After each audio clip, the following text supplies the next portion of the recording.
തെലുങ്കിൽ നിന്ന് മൊഴിമാറ്റമായി മലയാളത്തിൽ വന്ന ആദ്യ മലയാളം ചിത്രങ്ങൾ ചിരഞ്ജീവിയുടെ ചിത്രങ്ങളായിരുന്നു. ചിരഞ്ജീവി ശ്രീദേവി കൂട്ടുകെട്ടിൽ വന്ന ചിത്രങ്ങൾ, അതുപോലെ ചിരഞ്ജീവി രമ്യാകൃഷ്ണൻ കൂട്ടുകെട്ടിൽ വന്ന ചിത്രങ്ങൾ, ഇതൊക്കെ കേരളക്കരയിൽ അന്ന് സൂപ്പർ ഹിറ്റായി മാറിയ ഒരു കാലമുണ്ടായിരുന്നു.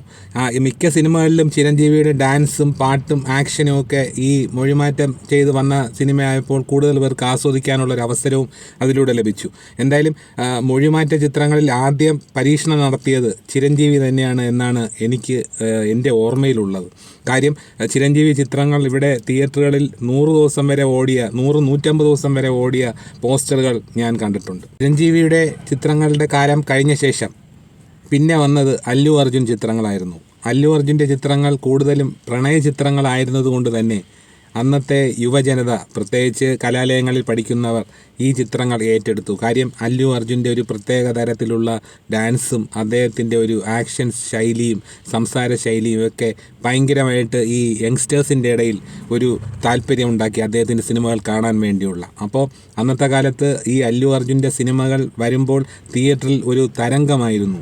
കേരളത്തിൽ ഒരു ഫാൻ ബേസ്, ഒരു ഫാൻസ് അസോസിയേഷൻ ഒക്കെ ഉണ്ടാക്കുവാൻ മറ്റു ഭാഷയിലുള്ള നടന്മാർക്ക് കഴിഞ്ഞിട്ടുണ്ട്. അതിൽ ചിലരാണ് ഈ സൂര്യ, വിജയ്, രജനീകാന്ത്, കമൽഹാസൻ തുടങ്ങിയവരെ പോലെയുള്ള തമിഴ് താരങ്ങളും, ഹിന്ദിയിൽ നിന്ന് സൽമാൻ ഖാൻ, അക്ഷയ് കുമാർ, ഷാരൂഖ് ഖാൻ, പിന്നെ ഇവരെയൊക്കെ പോലെ അമീർ ഖാൻ തുടങ്ങിയവരെ പോലെയുള്ള കുറച്ച് ഹിന്ദി നടന്മാരും. പക്ഷേ ഈ തെലുങ്കിൽ നിന്ന് നമ്മുടെ മലയാള നാട്ടിൽ വന്ന് ഒരു ഫാൻസ് അസോസിയേഷൻ, ഒരു ഫാൻ ബേസ് ഉണ്ടാക്കാൻ സാധിച്ച ഒരു നടൻ അല്ലു അർജുനാണ്. എന്തായാലും ഈ അല്ലു അർജുൻ്റെ അദ്ദേഹത്തിൻ്റെ ഒരു അഭിനയ ശൈലിയും ഡാൻസും ഒക്കെ കൊണ്ടാവാം ഒരുപക്ഷെ അല്ലു അർജുൻ ഫാൻസ് അസോസിയേഷൻ എന്ന ഒരു അസോസിയേഷൻ തന്നെ നമ്മുടെ കേരളത്തിൽ രൂപപ്പെട്ടത്. 2021 ഡിസംബർ 17 തിയേറ്ററിൽ എത്തുമ്പോൾ നമ്മളാരും കരുതിയിരുന്നില്ല ആ ചിത്രം ഒരു വൻ വിജയമായി തീരും എന്നുള്ള കാര്യം. എന്തായാലും ഒരു വ്യത്യസ്ത ചിത്രം എന്ന് പറഞ്ഞാൽ അല്ലു അർജുൻ തൻ്റെ പതിവ് ശൈലിയിൽ നിന്ന് ഏറെ വ്യത്യസ്തമായി തന്നെയാണ് ആ ചിത്രത്തിൽ അഭിനയിച്ചിരിക്കുന്നത്.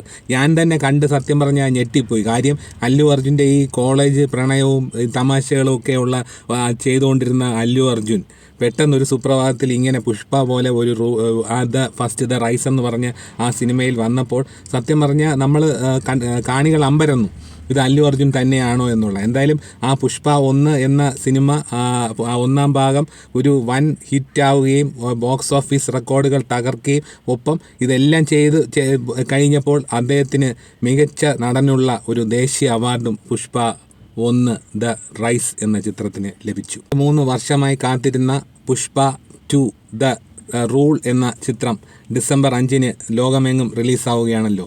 എന്തായാലും പ്രേക്ഷകരെ ത്രില്ലടിപ്പിക്കുന്ന ഒരു ചിത്രം തന്നെയായിരിക്കും പുഷ്പ 2 എന്ന് കരുതി ആരാധകർ പ്രതീക്ഷയോടുകൂടി കാത്തിരിക്കുകയാണ് പുഷ്പ 2 ദ റൂൾ എന്ന ചിത്രം കാണുവാനായി. പുഷ്പ 2 ദ റൂൾ എന്ന ചിത്രത്തിൻ്റെ ദൈർഘ്യം ഏകദേശം 3 മണിക്കൂർ 20 മിനിറ്റാണ്.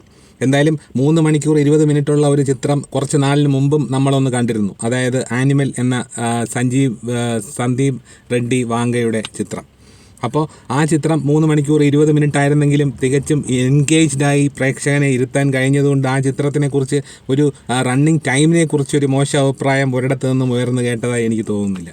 അതുപോലെ തന്നെ ഈ പുഷ്പ 2 ദ റൂൾ എന്ന ചിത്രം 3 മണിക്കൂർ 20 മിനിറ്റ് ഉണ്ടെങ്കിൽ ഈ അല്ലു അർജുൻ എന്ന് പറഞ്ഞ നടൻ്റെ അഭിനയ മികവും ആ കഥയുടെ ആ ഒരു ആഴവും പ്രേക്ഷകരിലേക്ക് കൺവേ ചെയ്യുവാനും മറ്റും കഴിഞ്ഞാൽ, പ്രേക്ഷകരെ ഈ 3 മണിക്കൂർ 20 മിനിറ്റ് എൻഗേജ്ഡായി ഇരുത്തുവാൻ കഴിഞ്ഞാൽ ഈ 3 മണിക്കൂർ 20 മിനിറ്റ് ഒന്നും ഒരു പ്രശ്നമാവുമെന്ന് എനിക്ക് തോന്നുന്നില്ല.